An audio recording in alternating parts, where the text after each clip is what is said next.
Imagine for a moment that everything you see, touch, and believe to be real is nothing but a reflection. A thin projection of light and thought, cast across your mind like a film on a screen. And here's the question that changes everything. If reality is a projection, who's running the projector? This isn't fantasy. It isn't mysticism. It's what happens when science stares too long into the unknown and starts to tremble at what it finds staring back. It's the point where physics, consciousness, and forbidden truth collide. One man once said something that science still refuses to face. There is no separation between electrons, and that means there is no separation between people. When he said it, the air in the room shifted. Because if that was true, then everything we believe about ourselves is false. We are not isolated creatures sealed inside our skin. We are not wandering accidents of biology floating through empty space. We are one system, one pulse, a living field pretending to be divided. The walls we see are only part of the show, and that show has a purpose. Because division isn't just an illusion, it's a tool, a carefully designed story used to keep order, to keep control. A world that believes it's separate is easy to manipulate. Fear keeps it stable. Loneliness keeps it obedient. That's why this idea, that separation doesn't exist, is more dangerous than any weapon. It doesn't just rewrite science, it rewrites society. To explain it, he used a simple image. Picture an aquarium. Inside, a single fish swims. 2 cameras film it, one from the front, one from the side. Each camera sends its feed to a different monitor. Now imagine a person who has never seen an aquarium, a fish, or a camera. They look at the 2 screens and see 2 different beings, 2 separate lives. They don't realize they're watching the same fish from 2 angles. That, he said, is what human perception is like. We mistake the screens for reality. We think what we see is the truth. But what if it's just the surface? A flat reflection of something deeper, something whole. And here's the terrifying part. Someone controls what appears on those screens. Governments, corporations, religions. They all learned to feed the images. They don't have to change reality itself. They only need to change what we see. If you never step outside the aquarium, you'll never know it's an aquarium. You'll keep believing the screens show the world. That's how control works. Keep people looking at reflections. Keep them arguing over illusions. Keep them convinced the glass is the edge of existence. Every day we live inside that glass box. The feeds we scroll, the news we consume, the beliefs we defend, all flickering on the same wall. We see fragments and call them truth. We chase shadows and call it life. But behind the glare is something else. A single, silent, connected whole. And once you start to see that, everything begins to crack. Because unity is not a metaphor. It's the structure of reality itself. Every atom, every cell, every thought carries the pattern of the entire universe. We are not separate. We never were. That realization changes you. It makes you impossible to control. That's why this truth is hidden. Because once you see the connection, you stop obeying the illusion. But that's only the first step. What comes next goes deeper, into the quantum roots of connection, where even light disobeys the rules, and thought itself bends space. Stay until the end. Because once you hear what happens next, you'll never look at the world the same way again. And if you're ready to keep going, hit subscribe, leave a comment, and share this video. Because what's coming next is where the real story begins. They called it entanglement. 2 particles, separated by distance, acting as if they were still one. Touch one here, and the other reacts instantly, no matter how far away. For most scientists, that was just a puzzle. For others, it was a door, because if particles can stay connected across galaxies, maybe minds can too. Maybe thought, emotion, and intuition are not signals traveling through space, but ripples on the same ocean. Different waves, same water. Officially, physics had no place for such ideas. The textbooks said nothing moves faster than light, nothing breaks the limits of space or time. But in the laboratories, things were happening that should have been impossible.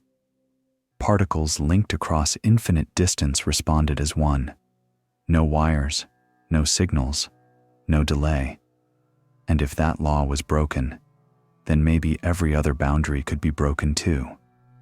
That was when a strange question began to echo behind closed doors. If the universe itself is a single connected system, what happens if a human mind learns to tap into that system? Could thought reach across space? Could awareness travel without movement? Publicly, scientists laughed at the idea, but secretly, governments were funding it. Deep inside military labs, in rooms without windows, men and women were being tested. They called it remote viewing. They called it psychic research. They called it classified. Some of them were told to describe distant military bases they had never seen. Some were asked to locate missing people. Some were told to look into sealed envelopes and draw what was inside. And the results were unsettling. Too many hits. Too many coincidences that couldn't be coincidence anymore.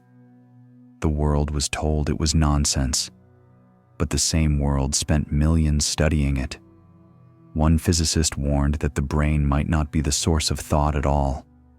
It could be a receiver, a biological antenna picking up frequencies from the holographic field that runs through everything.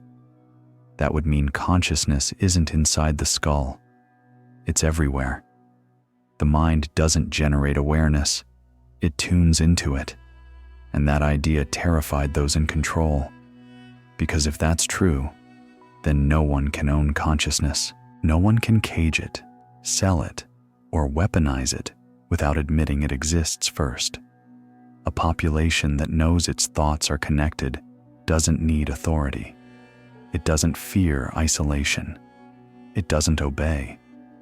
So the truth was buried. The research was hidden behind layers of denial and ridicule. Entanglement became a curiosity, something to mention in documentaries but never take seriously. The public heard the word and forgot it. Meanwhile, experiments continued, deeper, darker, more focused. Because entanglement isn't just a physical effect, it's the signature of a living system. Everything connected, everything aware, everything responding to everything else. Think about it. Two twins separated by oceans feel the same pain at the same moment. A mother wakes up seconds before her child calls for help. A soldier senses danger before it happens. Coincidence, they say.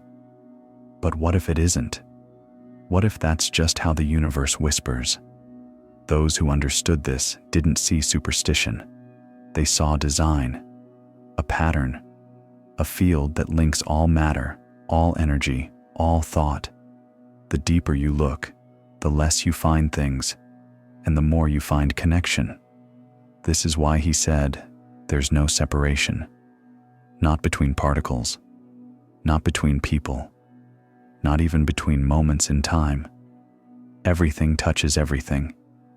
And that's the truth the system can't afford you to feel.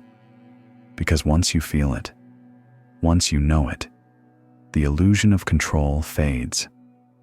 That's why this knowledge was labeled dangerous. Not because it's false, but because it's true. In the next part, we'll go further, into the heart of the hologram itself, where the universe stops being a collection of things and becomes a single living pattern, a design that responds to thought, belief, and emotion. If you're still here, You already feel it.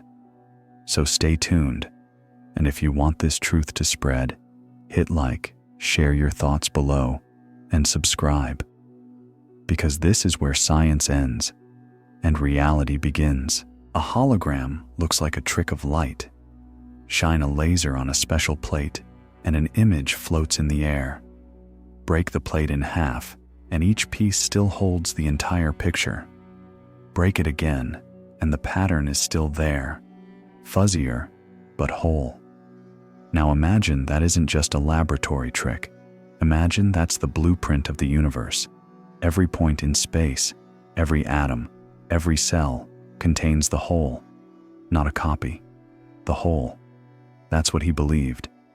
Reality itself might be holographic, not a collection of separate parts, but a single pattern encoded everywhere at once. The you and the me, the here and the there. Not two things, one thing seen from different angles. At first, it sounds like mysticism, but then you look at the evidence.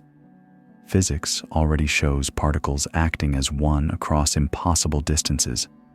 Neuroscience already shows memory spread across the brain like a field, not stored in one place. The deeper you dig, the more the boundaries blur. If reality is holographic, separation isn't just false, it's impossible. And if that's true, then whoever understands the hologram understands the show. Because a projection can be changed. Shift the code, and the image shifts too. He warned that this wasn't superstition. It wasn't magic. It was the same principle hidden inside rituals, symbols, and secret practices for thousands of years. What looked like mystic ceremonies may have been crude attempts to influence the holographic field. Words, shapes, sounds, all resonances, all frequencies. Think of it as hacking the projector. Ancient initiations, occult traditions, even modern propaganda could be ways of rewriting the projection without ever revealing the mechanism. Control the expectation, and you control the image. Tell a crowd what to believe, and their belief becomes a code. What we expect, we help to create. What we fear, we project into being. That isn't just poetry, it's strategy. It's why power always surrounds itself with symbols, flags, logos, mantras, rituals. It's why media floods us with repeated phrases and images. Every repetition is a signal, a frequency, a line of code whispered into the hologram. If consciousness participates in the hologram, then belief is not passive, it's active. Every thought shapes the projection. Every emotion bends the field. Control the minds of the masses, and you bend reality itself. This idea terrified him because it meant reality is not fixed. The rigid rules of time and matter are not as rigid as we think. They're flexible, bent by deeper laws of resonance and frequency. The universe is not a machine. It's a living pattern, interactive and plastic. And that means synchronicity, intuition, and so-called psychic phenomena are not paranormal at all. They're perfectly normal in a holographic universe. But official science resists. A world of disconnected objects is easier to measure, easier to control. Admit the holographic structure, and suddenly, consciousness is not a byproduct of the brain. It's part of the cosmic code. And that raises the forbidden question.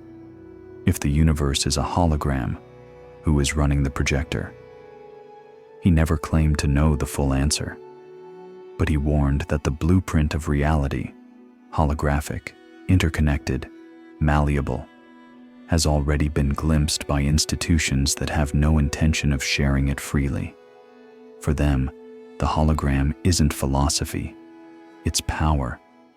And for the rest of us, still staring at the projected image, the truth remains hidden.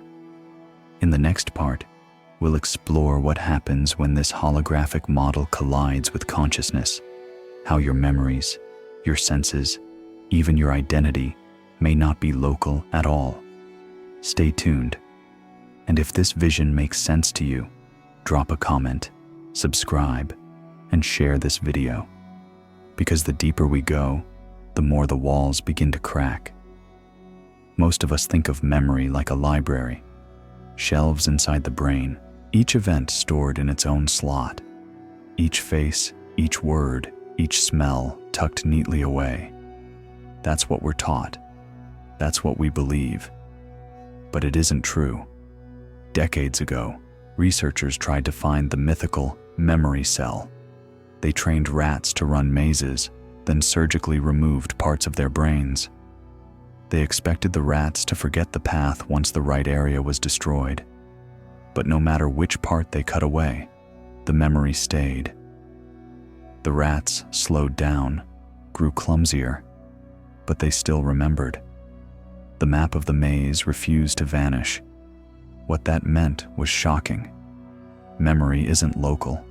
It's not stored in a single place waiting to be deleted. It's distributed, encoded across the brain like a field, just like a hologram. Break the plate, and each fragment still holds the whole picture. Damage the receiver, and the signal gets fuzzy, but the broadcast itself continues untouched. Human cases showed the same pattern. Victims of head injuries didn't lose neat slices of their past as if chapters were deleted. Instead, the impairment was global, like static spreading everywhere at once. Memory resisted localization, behaving like a wave instead of a file. If memory is holographic, then your mind is not trapped in your skull at all. Every thought you've had, every experience you carry, may exist non-locally, encoded in a field larger than your body. That turns modern neuroscience upside down. Because if memory isn't stored in the brain, then maybe consciousness isn't either. Maybe the brain is not a generator of awareness, but a receiver, a decoding device, a biological antenna tuned to a field of information that already exists. And that raises a darker possibility. If the mind is non-local, then someone or something with the right knowledge could access it. Control doesn't require electrodes in your skull. It requires manipulation of the field, through frequency, through resonance, through engineered signals. Whole populations might be guided without ever realizing it.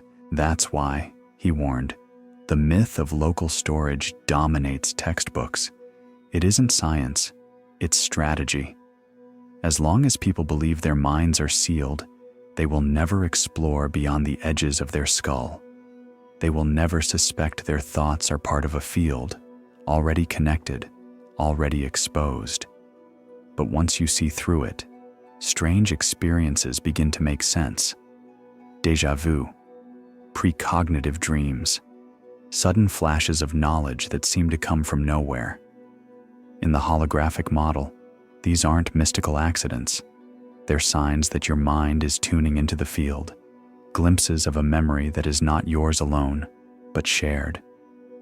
This is where neuroscience ends and revelation begins. The mind is not confined, it is connected.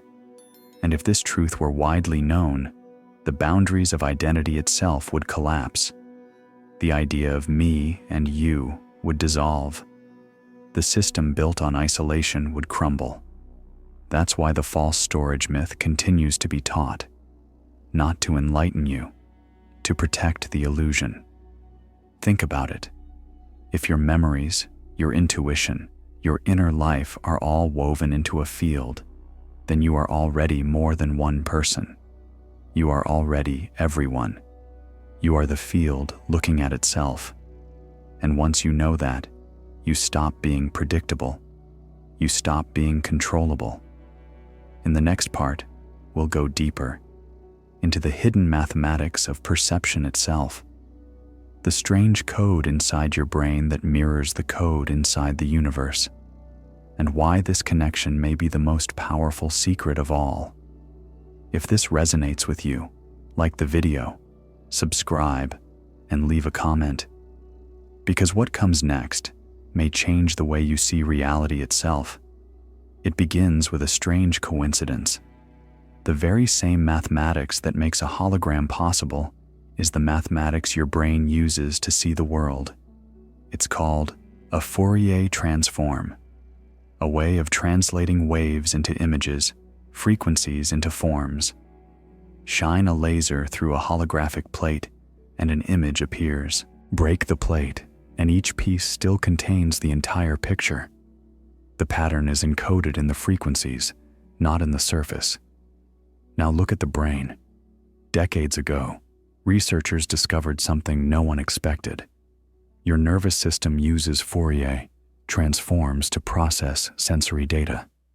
Light enters your eyes not as images, but as waves. Sound enters your ears as vibrations. Your brain breaks them down into frequencies, then reconstructs them into the world you think you're seeing. It's like discovering that Eskimos speak Spanish.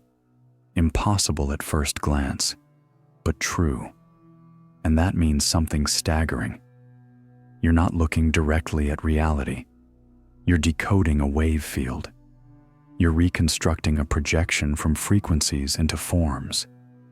The table you touch, the face you see, the voice you hear, all are decoded versions of a deeper pattern. If your brain works like a holographic decoder, then perception itself is a kind of projection. You are not seeing the world as it is. You're seeing the version your nervous system assembles from the code. And that changes everything. Because if perception is decoding, then it can be altered. Different decoding settings reveal different realities. That's why altered states, meditation, trance, near-death experiences don't feel like hallucinations. They feel like different layers of reality, different channels on the same field. This also explains why reality sometimes bends at the edges, why coincidences pile up, why time feels fluid, why dreams bleed into waking life. You're not breaking reality. You're tuning into a different frequency of the same field. Here's the terrifying part. If everything is encoded holographically, then those who master the code can shape perception itself. Frequency becomes a weapon. Sound, light, vibration, all can alter the way you decode the world. Ancient traditions may have known this. Ritual chants, drumming, mantras, sacred geometry, all are ways of influencing the holographic field through frequency. Modern institutions have rediscovered it too, though their use is rarely for liberation. Subliminal frequencies in media, military experiments with sonic weapons, advertising designed to bypass the rational mind and strike directly at the decoding process. Control the code, and you control the projection. Most people never realize it. They assume what they see is reality. They trust their senses. But if perception is holographic, then what you see is always filtered, always reconstructed, always subject to manipulation. The man who revealed this wasn't offering mysticism. He was pointing at evidence. The same mathematics that builds a hologram builds your perception. And that means your body is a receiver, your mind is a decoder, your life a projection on the screen of a deeper order. And the institutions that understand this have no intention of letting that knowledge spread freely. Because if everyone realized that reality is a frequency construct, that belief itself can alter the projection, then the game of control would end. The aquarium walls would crack. The show would stop. Humanity would see what's behind the curtain. In the next part, we'll take this further, into the question no one wants to ask. If the universe is a hologram and our minds are decoding it, then who or what is running the projector? Stay with me. Like the video, subscribe, and leave a comment if this resonates. Because what's coming next will take us past the edge of the map. If the universe is a hologram, then someone or something is running the projector. That's the question no one wants to ask. Because once you ask it, the illusion starts to break. He never claimed to know the full answer, but he showed us enough to see the outline. Across history, rituals, symbols, and secret practices have been used not as superstition, but as codes. The projector is not just a machine. It's a field, a living system, and consciousness itself may be part of it. That reframes everything. Ancient temples weren't just places of worship. They were tuning devices. Sacred chants weren't just prayers. They were frequencies. Symbols weren't decorations. They were instructions written into the holographic code. Fast forward to today. Governments, corporations, intelligence agencies, they still do the same thing, but with algorithms, screens, and signals instead of stone altars. They flood our perception with images. They control what we expect. They shape what we fear. And in a holographic universe, expectation is code. Belief is code. Fear is code. Control the code, and you control the projection. That's why division is such a powerful tool. Divide nations, divide classes, divide minds. Keep people fighting over fragments, and they'll never see the whole. Keep them staring at the screens, and they'll never look at the fish. It's not about hiding information. It's about shaping perception. Because if reality is decoded from a field of frequency, then perception isn't passive. It's participation. What you believe shapes what you see. What you fear shapes what you experience. And that's the most dangerous truth of all. Because it means the walls of reality are not fixed. They're flexible. They can be bent by you, by your thoughts, by your emotions, by your focus. That's why this knowledge has been locked away, dressed up as mysticism or dismissed as pseudoscience. If ordinary people understood their own role in the projection, the aquarium walls would dissolve overnight. Power would lose its hold. He called this the forbidden science, not because the experiments weren't real, but because the implications were. Think about it. If every atom carries the code of the whole, then every mind carries the universe. Every thought you think ripples across the field. Every emotion you feel writes to the code. In that sense, you are not a victim of the hologram. You are a co-creator. That's the real reason these ideas are dangerous. Not because they're speculative, but because they're practical. If people truly understood the holographic nature of reality, they would no longer be content to remain in the tank. They would break the glass. And once the glass breaks, the show ends. The authorities lose control. Humanity wakes up not to a new illusion, but to the field itself. That's the secret hidden behind centuries of division. You are not separate. You are not small. You are not powerless. You are the field looking at itself, dreaming of being divided. In the next part, we'll take this even further, into the final stages of the puzzle. We'll explore the evidence, the experiments, and the personal experiences that reveal the field in action. Stay tuned. Like the video, subscribe, and leave a comment. Because the closer we get to the projector, the closer we get to remembering who we really are. For centuries, stories of telepathy, intuition, and visions were dismissed as fantasy, parlor tricks, myths, folklore. But what if they were never just stories? What if they were glimpses of the field in action? He believed they were. Think about it. Two twins separated by continents feel the same pain at the same moment. A soldier senses danger seconds before it happens. A mother wakes up in the middle of the night knowing her child is in trouble, even though they're hundreds of miles away. We call it coincidence. We call it luck. We call it just a feeling. But in a holographic universe, that's just how reality works. Telepathy isn't sending and receiving, it's tuning in. Intuition isn't guessing, it's listening. Synchronicity isn't random, it's a signal. During the Cold War, secret programs like Stargate poured millions into testing these abilities. Remote viewers described distant military bases with uncanny accuracy. Soldiers trained to project their minds beyond their bodies. Declassified documents proved it. This wasn't a fairy tale. It was a classified science. Why would the government spend so much on something they claimed didn't exist? The answer is simple: control. A society trained to believe psychic ability is impossible will never explore its own potential. It will never suspect that every human being carries the universe inside themselves, able to access information beyond the limits of the senses. That truth is liberating and destabilizing. He argued that intuition and ESP are not the exception, but the rule. Under the right conditions, anyone can glimpse the hidden network.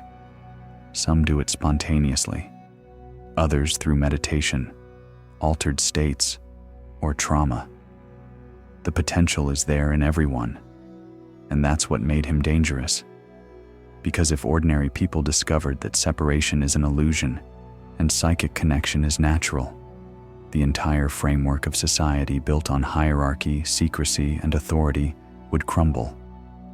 It's no accident, he said, that religions demonize occult practices, that schools never teach intuition, that mainstream media ridicules anyone who takes psychic phenomena seriously. It's not because these abilities don't exist, it's because they do. Hidden orders, intelligence agencies, secret societies, the few who understand how to use them, maintain their advantage by keeping the rest of humanity blind. But the evidence is everywhere, in laboratory studies, in declassified experiments, in your own life. Déjà vu, dreams that predict events, sudden flashes of knowing, coincidences that defy probability. All are traces of the field breaking through the illusion. This isn't superstition. It's the same principle manifesting at different levels. The mind is not local. It's woven into the structure of reality. And once you realize that, the walls of privacy dissolve. Thoughts are not contained. Minds are not closed. The field is shared, and those who know how to access it may already be listening. What looks like paranormal is simply a glimpse of how reality actually works. This is where the script stops being theory and starts becoming a mirror. Because if this field is real, and the evidence suggests it is, then every thought you think, every belief you hold, every emotion you feel is already a frequency shaping the hologram. And that means the story isn't about them anymore. It's about you. In the final part, we'll bring it all together. The hologram, the field, the projector, and what it means for your life, your choices, and your freedom. If you're ready to see behind the curtain, like this video, subscribe, and leave a comment. Because the end of the story isn't the end. It's the beginning. Throughout his life, he returned to one idea again and again, that the world we call solid, separate, final, is nothing of the sort.